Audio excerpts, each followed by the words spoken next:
pour votre présence. Je vous disais, on a ici un plateau qui est assez représentatif puisqu'on a toutes les briques finalement en fait pour aborder le sujet du e-commerce, puisque c'est un point quand même, un secteur je dirais qui est quand même très important dans l'univers aussi du packaging, de l'emballage. Donc merci de votre présence. Ma première question, elle va être de vous demander tout simplement de vous présenter vos missions, mais aussi vos entreprises respectives. Alors Léa, on va vous demander, on va vous laisser la primeur. Merci beaucoup de votre présence. Merci pour l'invitation. Je m'appelle Léa Gau, je suis l'une des 2 fondatrices d'une entreprise qui s'appelle Ipli.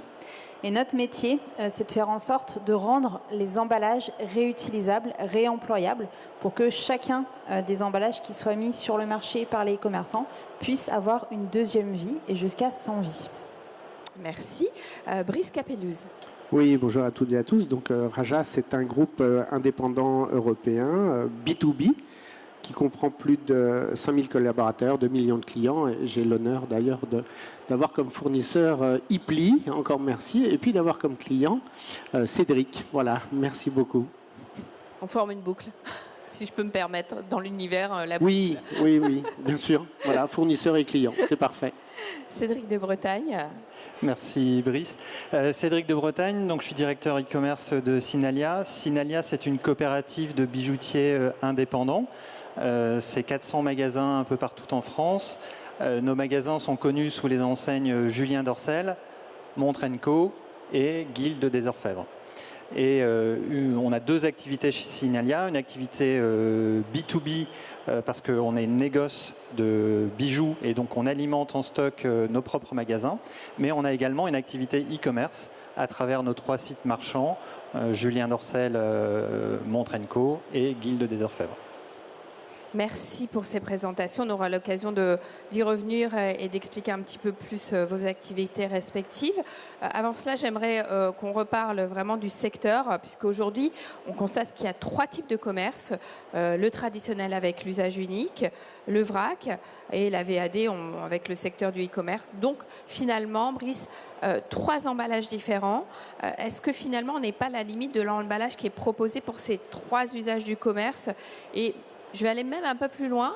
Je vais vous demander si est-ce que finalement l'emballage, est-ce qu'il est toujours adapté? Alors évidemment, l'emballage évolue puisqu'on voit de plus en plus apparaître de produits à base de papier et de carton. On a quand même des emballages qui sont de plus en plus recyclés, recyclables, notamment avec des emballages à double utilisation, avec des bandes de retour, des bandes d'arrachage, pour permettre à nos clients utilisateurs de renvoyer ce même produit, donc de l'utiliser une deuxième fois. On a aussi tous les emballages plastiques qui ont quand même des qualités intrinsèques de protection, notamment pour l'alimentaire, qui reste un matériau qui permet justement de conserver plus longtemps les aliments. Donc ça reste un matériau unique et pour l'instant irremplaçable. Donc finalement du carton, du plastique, du verre, du bois, on va très loin encore dans tous ces usages, toutes ces utilisations. La réglementation, elle est très présente.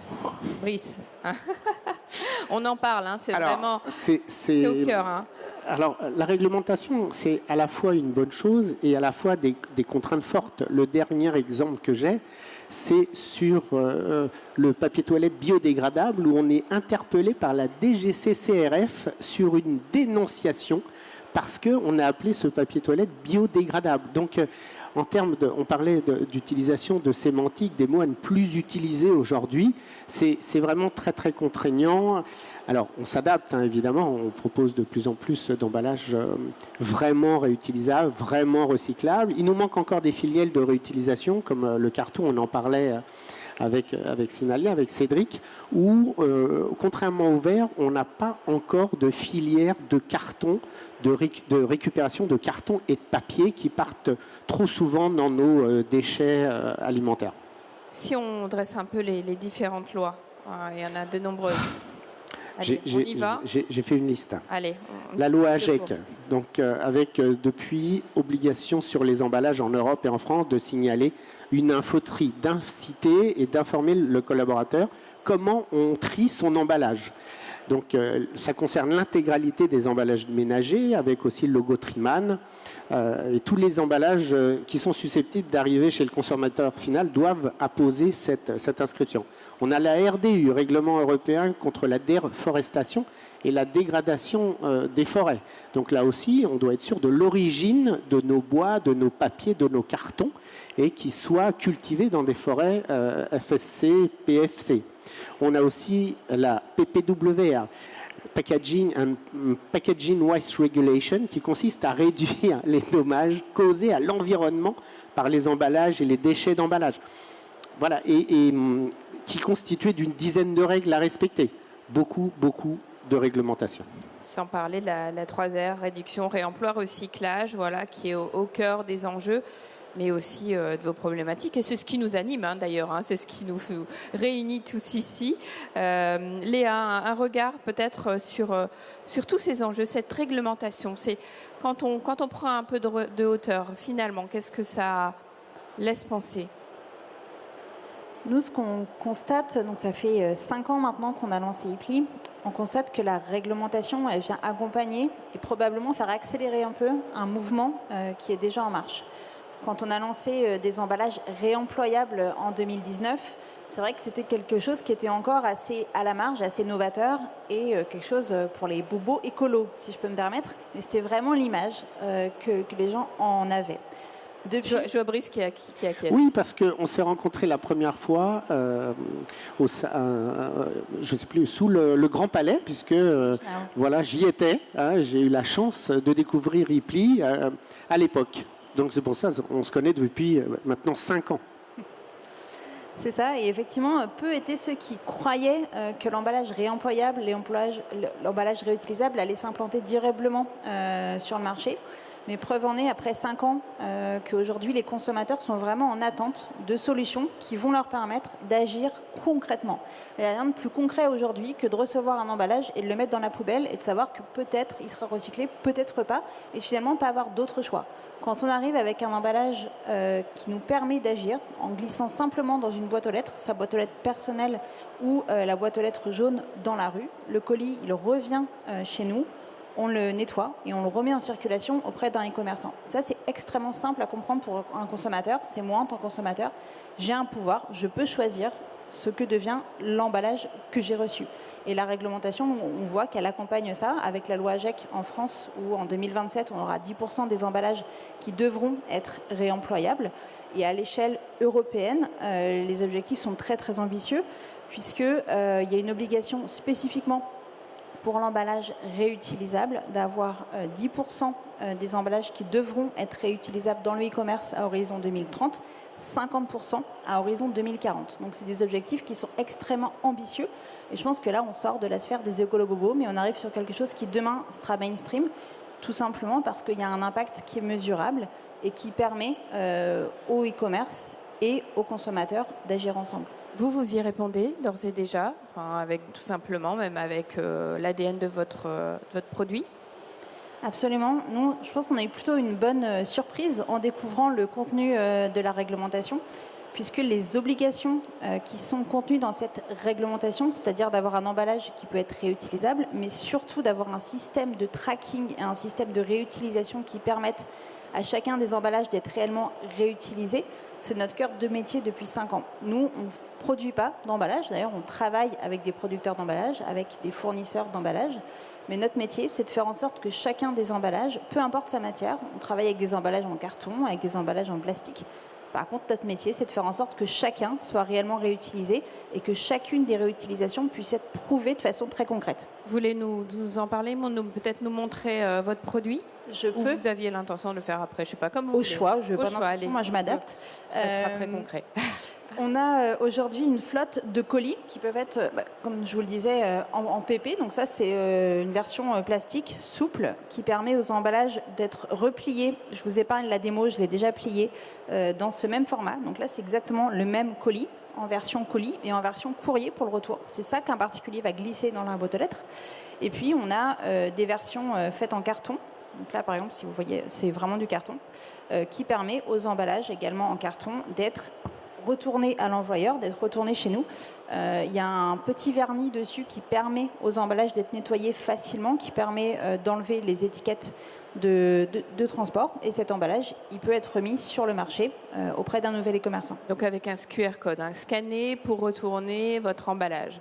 Exactement. Le QR emballage réutilisable. Tout à fait.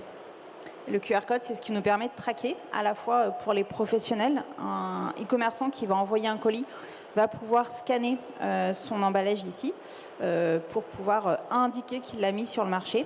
Le particulier le scanne aussi pour retourner son emballage et on le scanne au retour pour indiquer qu'il est bien rentré. Tout ça, ça nous permet de traquer de façon individuelle chacun des emballages qu'on met sur le marché. Merci pour cette présentation. Alors, quand j'ai préparé cette conférence sur un emballage raisonné et raisonnable avec une volonté d'être sur le secteur du e-commerce, j'ai eu l'occasion donc d'échanger avec Cédric de Bretagne.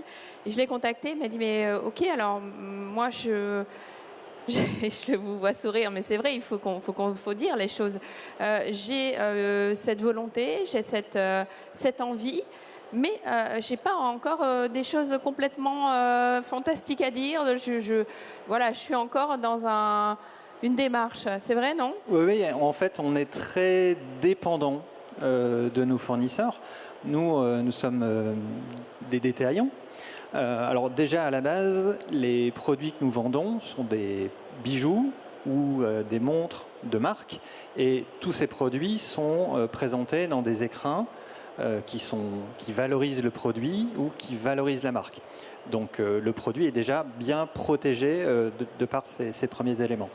Ensuite, quand on parle de e-commerce et de livraison à domicile pour servir le client, là on va utiliser des boîtes postales, du calage.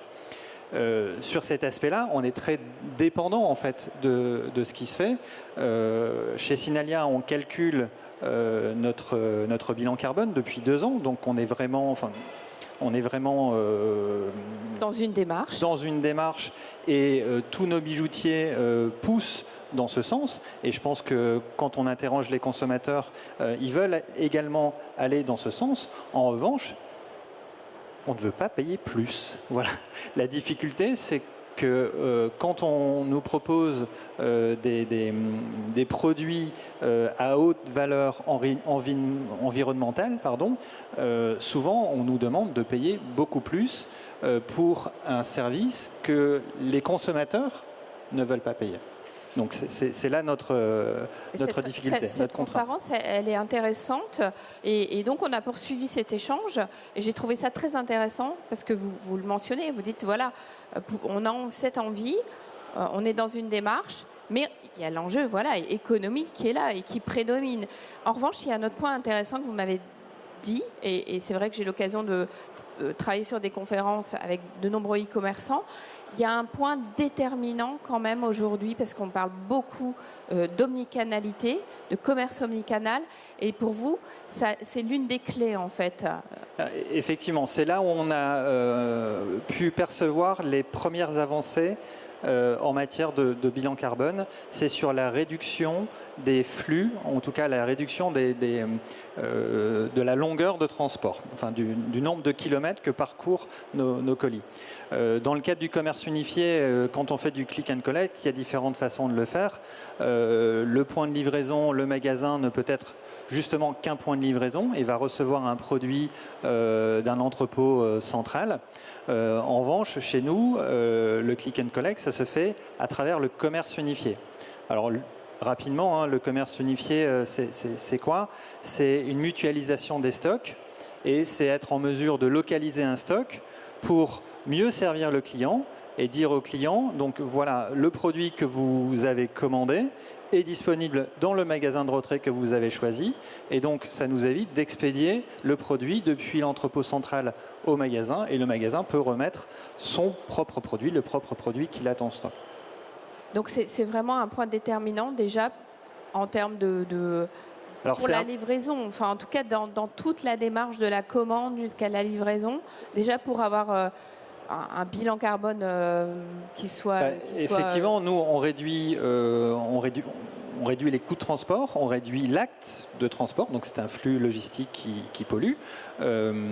Notre cible, c'est d'aller plus loin avec notre partenaire, notre prestataire qui s'appelle OneStock, qui est notre champion français, champion européen du commerce unifié.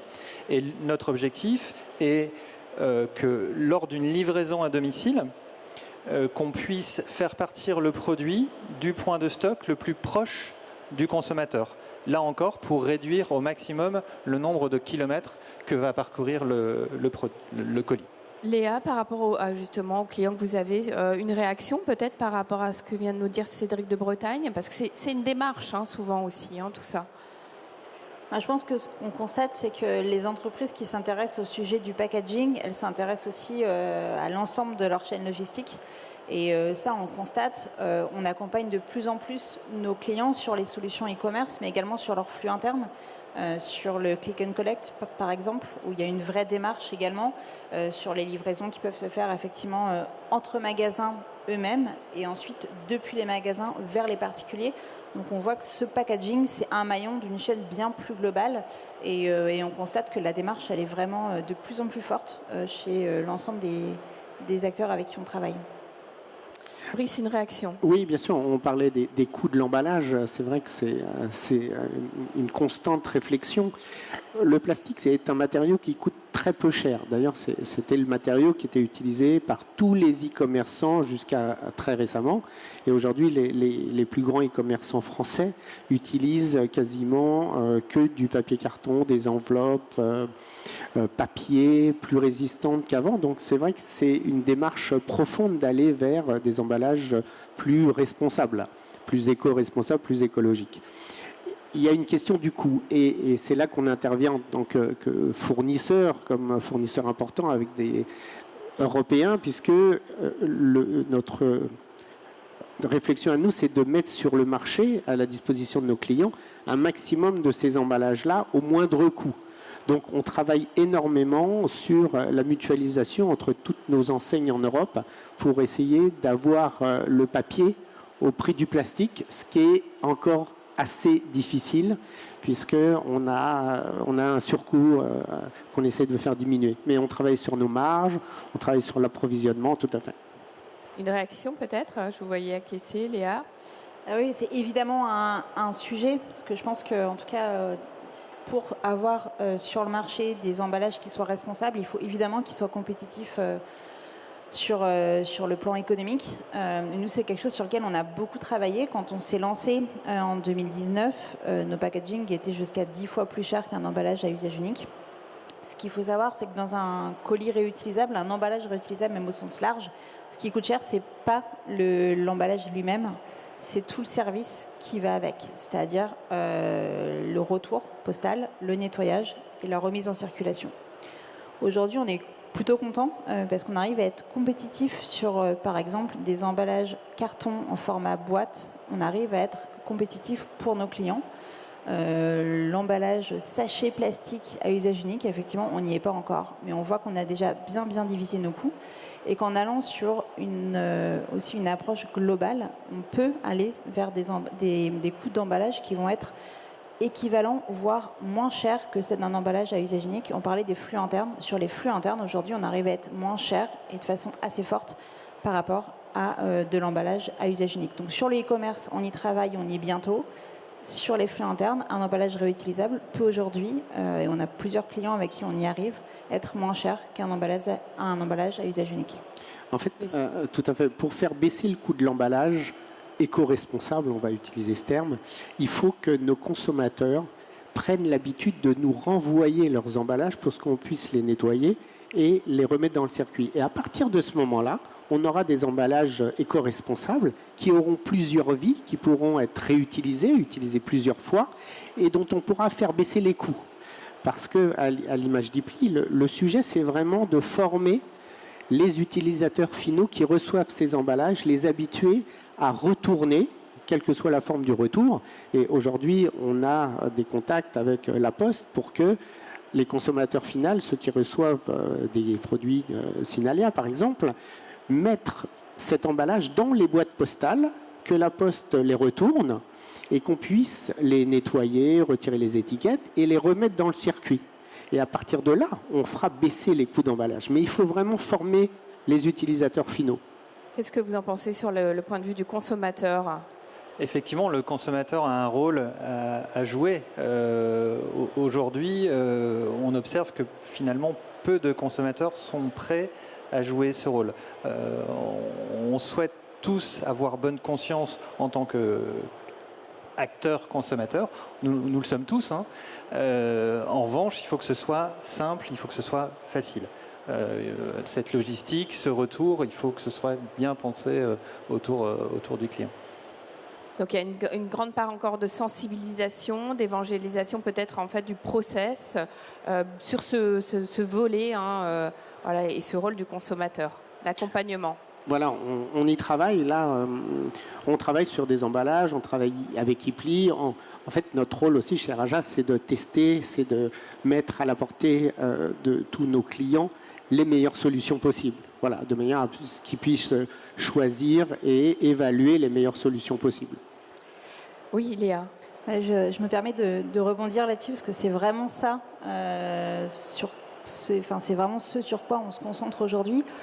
Si on prend un exemple extrêmement concret, en ce moment, on a des colis qui circulent auprès des clients d'Amazon avec qui on est en train de faire un test.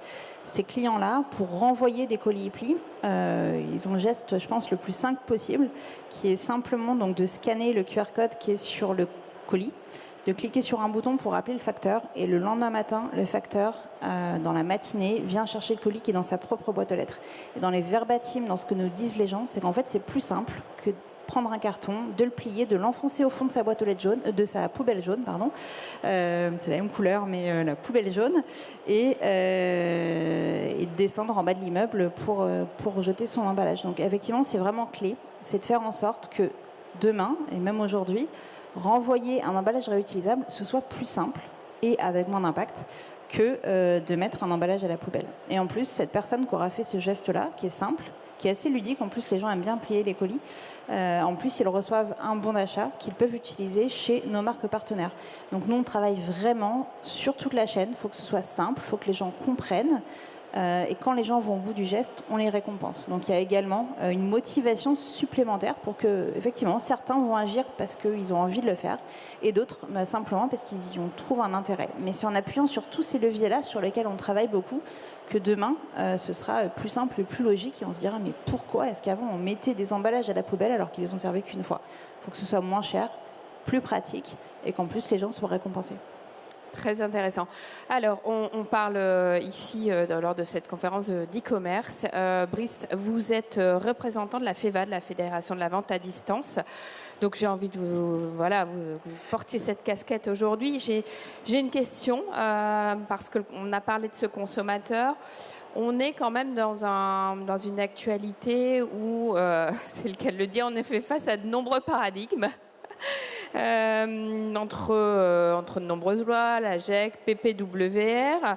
Alors une volonté de polluer moins, mais des acteurs qui percent le marché et des acteurs comme Chine, Temu, pour ne pas les citer, qui sont très loin de ces enjeux et qui finalement rencontrent très peu de contraintes, mais qui sont très présents notamment auprès de la jeune génération.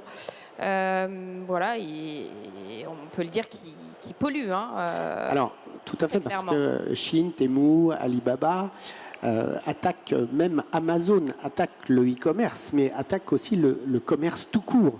Attaque les commerces de proximité, attaque les enseignes. Tous ceux qui vendent des produits non alimentaires, bien sûr, sont attaqués par ces gens-là. Il faut savoir que Chine... Alors, il y a un paradoxe parce que tout le monde veut consommer écologique, éco-responsable. Chine, c'est 20% de part de marché en mode féminine. Tout vient de Chine. Hein, ça vient de Chine. C'est 20% de part de marché. C'est plus que Zara et H&M quand même. Donc, nos consommateurs, je comprends, il y a une question de pouvoir d'achat, bien sûr. C'est aussi, Chine, le 5e site beauté en France, c'est plus que Marionneau et L'Oréal. Et ils n'ont aucune contrainte, puisque leurs produits arrivent de Chine directement dans des sachets plastiques, le plus souvent. Ouais, le lien, je le faisais d'abord sur l'aspect consommation, les injonctions contradictoires, mais ce que je veux dire par là, c'est qu'il y a un impact en termes de pollution aussi sur la livraison, en fait. Et bien sûr, les produits, ils viennent de Chine à l'unité. Ils sont distribués par la Poste. C'est les plus gros clients de la Poste aujourd'hui en France et même en Europe. Temu, c'est aussi 5 millions de clients. Temu, ça n'existait pas il y a 5 ans. C'est 13% de part de marché. C'est 12 millions de clients. Alors, nos consommateurs, ils veulent consommer écologique. Et encore une fois, malheureusement, ils achètent chez ces sites-là qui concurrencent, alors qui mettent sur le marché des emballages en plastique, parce que tout ce qui arrive de Chine, c'est en plastique, c'est des sachets plastiques. Contrairement, donc on a cité Amazon, donc je me permets aussi, et tous les e-commerçants, on va dire français et européens, font des efforts. Les plus grands font des efforts. Et donc, eux, ils font des efforts. On est soumis à des contraintes réglementaires, alors que, voilà, on a des sociétés qui envahissent les marchés français et européens, qui mettent sur le marché, qui mettent dans nos déchets beaucoup de plastique, alors que nous subissons énormément de réglementation. Et tout ça, le consommateur ne le perçoit pas forcément. Le consommateur, il est satisfait de payer des articles très peu chers.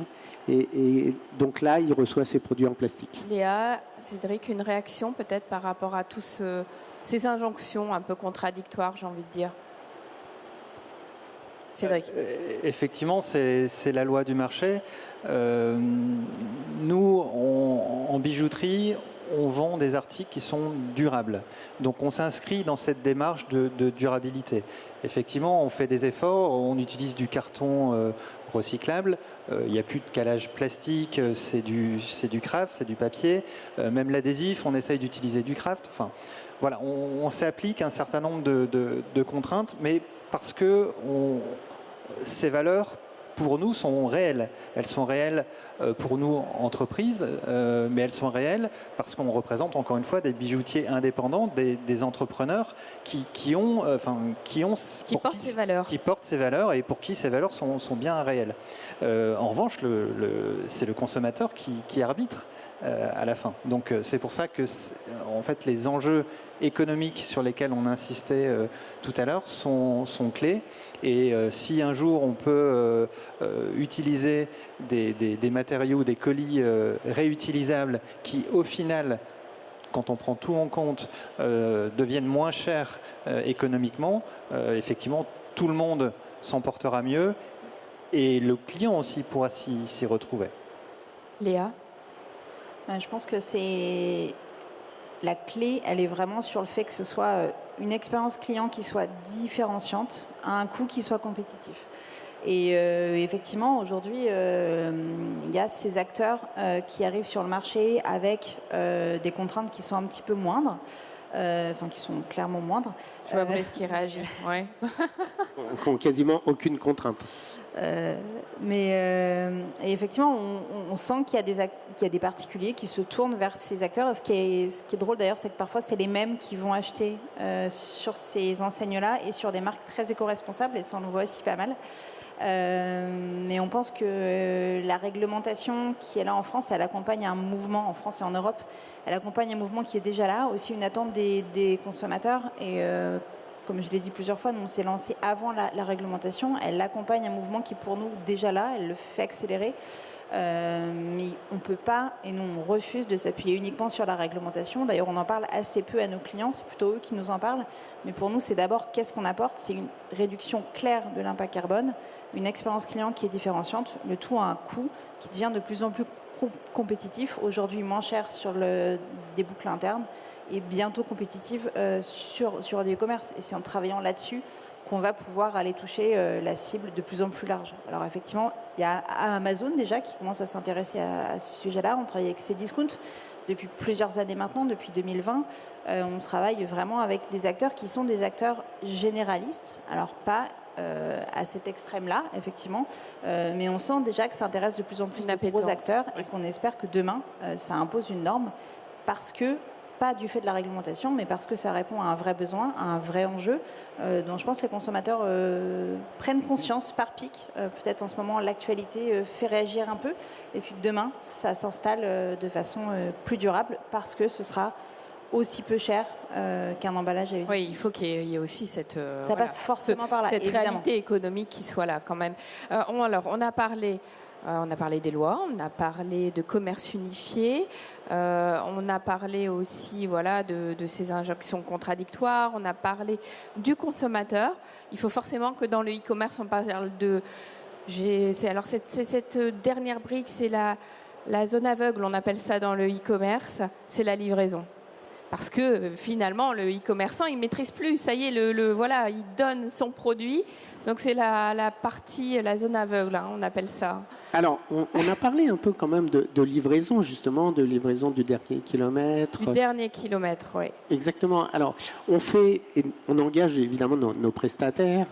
On a parlé de One Stock et on engage nos prestataires. Alors, quelques chiffres en ce qui concerne le groupe Raja. Aujourd'hui, on utilise des véhicules électriques en partie. Donc, gain de CO2, c'est 100%. On utilise des véhicules au biogaz. Donc là aussi, on a un gain de 80% par rapport de l'essence. Et on utilise aussi du biocarburant à base de colza. On a certains de nos prestataires de transport qui utilisent du colza, donc un gain de 60%. On a aussi investi dans des logiciels d'optimisation de tournée pour minimiser le nombre de kilomètres. Donc là aussi 10% de kilomètres en moins, ce qui nous fait quand même cette année une économie de 1000 tonnes de CO2, soit quand même quasiment près de 30% de CO2 économisé. Donc évidemment on travaille sur des emballages réutilisables et recyclables à base de papier carton qui polluent moins, mais comme on l'a dit aussi, on travaille énormément sur la livraison. Léa, peut-être une réaction aussi sur cette dernière partie qui est stratégique, véritablement stratégique. Effectivement, c'est un sujet global. Nous, on n'a pas la main sur le prestataire de transport que vont utiliser les e-commerçants. C'est vraiment, Ipli fonctionne avec tous les transporteurs. On travaille de façon plus proche avec certains transporteurs, mais pour autant, nos packagings sont acceptés partout. Nous, on travaille beaucoup aussi sur la partie retour, puisque dans nos emballages, sont utilisés pour expédier des produits, mais doivent revenir dans nos entrepôts pour être réemployés. Et donc, on a travaillé avec La Poste pour avoir les retours les plus mutualisés possibles, pour qu'aujourd'hui, on n'ait pas des colis qui reviennent à vide dans un camion et qu'on transporte de l'air. J'exagère un peu, mais en tout cas, on essaye vraiment de mutualiser, de faire en sorte que les tournées des facteurs soient les plus pleines possibles.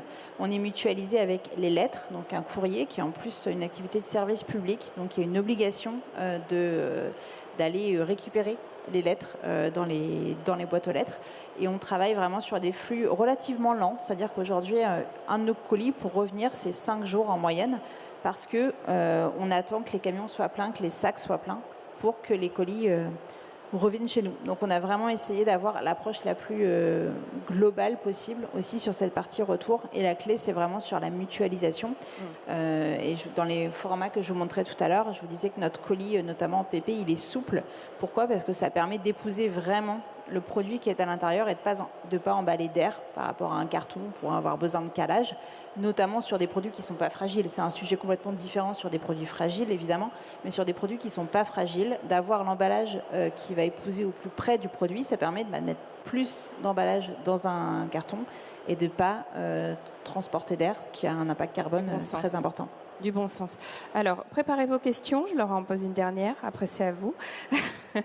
Je vais vous parler un peu d'avenir ou en tout cas des enjeux. Un mot-clé, une conclusion, un message que vous avez envie de porter sur cette conférence avec bien sûr l'enjeu d'être raisonné, voilà, raisonnable. Je pense qu'il faut former les utilisateurs à renvoyer leurs produits d'emballage. Voilà.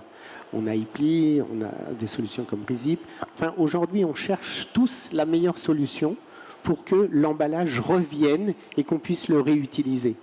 c'est vraiment la clé, c'est former les utilisateurs à renvoyer leurs emballages pour pouvoir les remettre dans le circuit et faire baisser les coûts, puisque en faisant ça, on va avoir un emballage qui va diminuer en termes de coûts et qui sera notamment beaucoup plus utilisable et achetable par l'ensemble des prestataires B2B, B2C. On travaille aussi sur... alors, on a cité toutes les grandes enseignes françaises. On a cité Amazon, Cdiscount, Decathlon aussi, qui testent. Tout le monde cherche. Il y a vraiment une grande volonté de trouver des emballages recyclables et d'apporter sa pierre à l'éco-responsabilité, à l'écologie. Et il faut vraiment former les utilisateurs et que tout le monde s'oblige, comme le verre. Le verre, on a créé le réflexe. Il y a une filière verre qui est vraiment vertueuse aujourd'hui. Et je pense qu'il faut que la filière emballage, puisqu'on consomme de plus en plus dans le e-commerce, tout le monde achète aujourd'hui des produits sur Internet. Et il faut vraiment que nous, en tant que distributeurs, on apporte à nos clients des solutions, un panel de solutions qu'ils puissent choisir et former à leur tour leurs clients. Ouais, c'est ce travail, vous, Cédric, avec vos partenaires sur lesquels vous voulez aller. Effectivement, moi, je partage l'optimisme et le réalisme de Brice. La volonté d'aller dans cette démarche, d'aller plus loin dans cette démarche, elle est réelle, elle est sincère.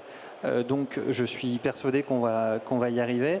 D'ailleurs, je pense qu'on réfléchit, nous, en interne chez Sinalia, à introduire le colis réutilisable d'abord dans notre partie B2B, dans notre réseau. Comme ça, les envois intermagasins, entre magasins et entre les magasins et la centrale pourront être faits avec des colis un peu plus vertueux, réutilisables. Mais je suis confiant, je crois en la vertu que portent les consommateurs, parce que, encore une fois, cette volonté, elle est sincère. Merci. Léa? Je pense qu'on va tous dans le même sens. Moi, bizarrement, je suis peut-être la moins confiante du lot. C'est-à-dire que je pense qu'il faut vraiment accompagner les consommateurs qu'ils ont envie, oui, mais en fait, il faut que ce soit plus simple, et ça, c'est indispensable. Par exemple, dans l'application qu'on a développée, on a vraiment une vidéo tutoriel qui montre comment on plie le colis. C'est des petites choses, mais en fait, on voit que ça fait la différence. On voit aussi qu'il faut impliquer les consommateurs dès le début. Aujourd'hui, on demande à nos clients de proposer ePli comme une option, comme un choix, ou à minima de communiquer sur l'emballage qu'ils vont recevoir. Aujourd'hui, ça nous permet, sur des clients qui sont bien implémentés, avec qui on a mis vraiment tous les dispositifs de communication, les dispositifs de tracking en place, d'avoir des taux de retour de 90%. Donc c'est vraiment conséquent. Donc on voit que si c'est bien mis en place, ça fonctionne. Par contre, c'est pas de l'optimisme, il faut vraiment travailler, comprendre, récompenser et mettre en place tout un dispositif de communication pour faire en sorte que l'emballage revienne réellement. Aujourd'hui, on voit que les gens qui testent ePli une fois vont le rechoisir une deuxième, une troisième fois. Donc en fait, le plus dur, c'est de tester la première fois et après, c'est bon. Évangéliser, sensibiliser. Merci beaucoup. Est-ce que vous avez des questions à poser à nos intervenants? Alors, est-ce qu'il y a des questions? Non? C'est le moment. A priori, on a été très clair. Écoutez, merci beaucoup. En tout cas, merci beaucoup pour votre présence, votre éclairage. Merci également au public d'avoir été parmi nous. Merci beaucoup. On peut les applaudir.